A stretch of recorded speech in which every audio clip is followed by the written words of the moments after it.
English shorthand 90 words per minute. Start. The consolidated profit for the year before taxation was £1,000,000, an increase of £150,000 compared with the previous year. The taxation charge was not affected by the April budget.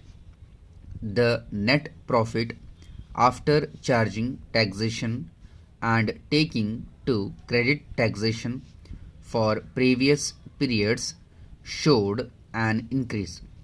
The total net dividends on the preference and ordinary shares amounted to the same as for the previous year.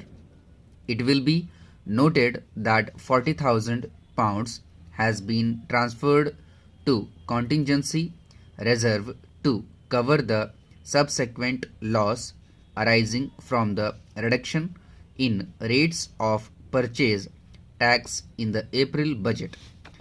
In accordance with our usual policy, the stocks on hand at our retail branches upon which purchase tax had already been paid were immediately marked down.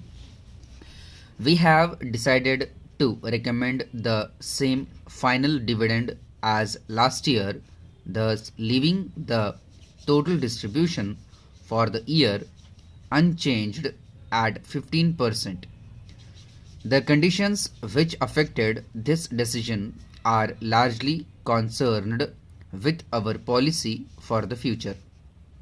This policy, as you will read in the paragraphs devoted to the retail management group and the wholesale houses, will continue to require large capital sums, and it is our aim so far as possible to finance our capital expenditure out of retained profits.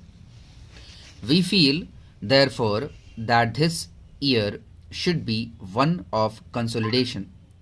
4 years ago, we liquidated our subsidiary company which owned most of the group's freehold and leasehold properties. I said this is in my statement which accompanied the accounts that year, and at the same time said that during the year we had undertaken a valuation of our property.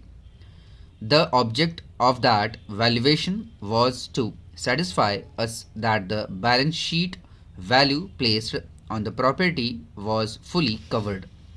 Since that date, many new properties have been bought, certain old properties have been sold, and large sums have been spent on developing the properties.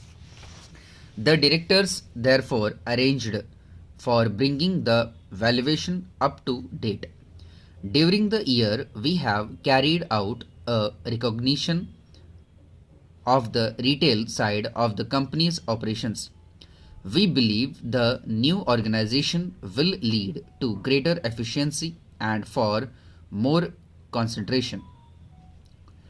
Dear sir, we thank you for your letter of the 7th June asking for our latest price list and catalogue, which we have great pleasure in forwarding.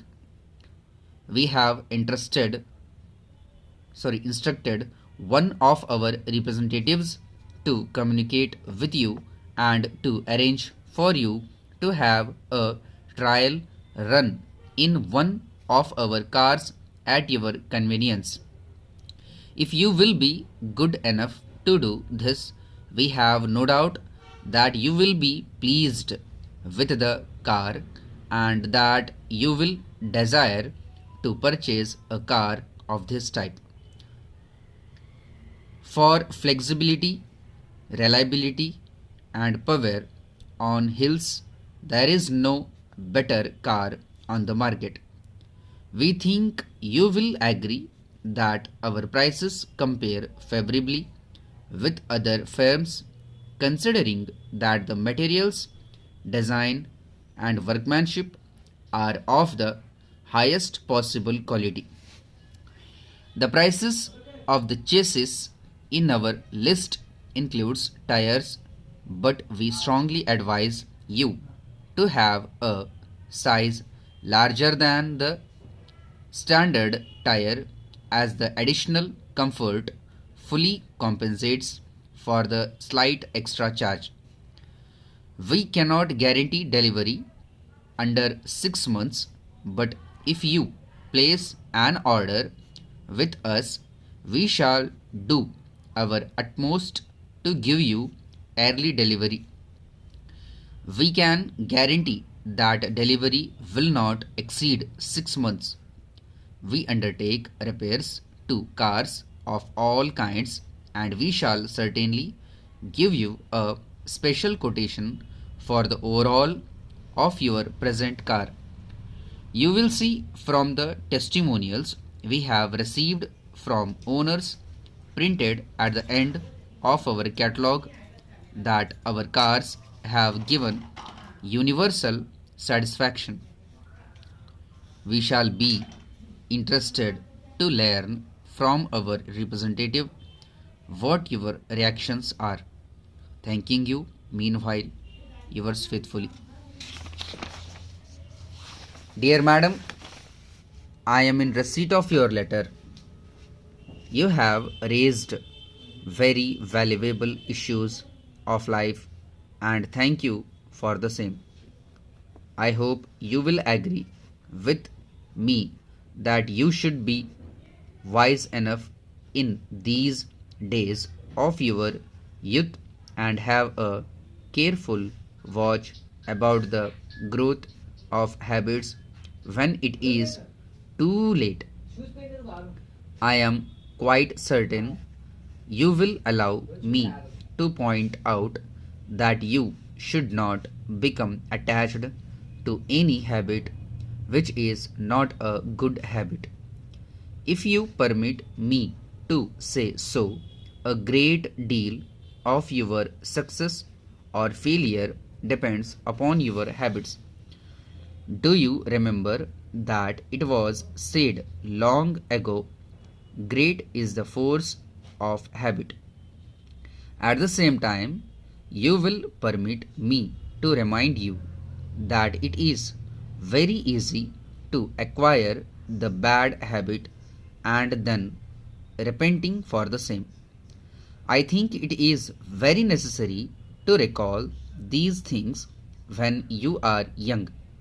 I am sure that you will take these into consideration while you are young. I trust that you will make up your mind to acquire good habits rather than regretting at a later stage. I hope you will try to resist any inclination towards the growth of undesirable and bad habits. You always try to be away from bad elements. I do not think that there is no need to say anything more on this very important aspect of life. I am quite sure that you will bear all these facts in your mind at this youthful stage for your own good. I hope I have answered all your issues. Yours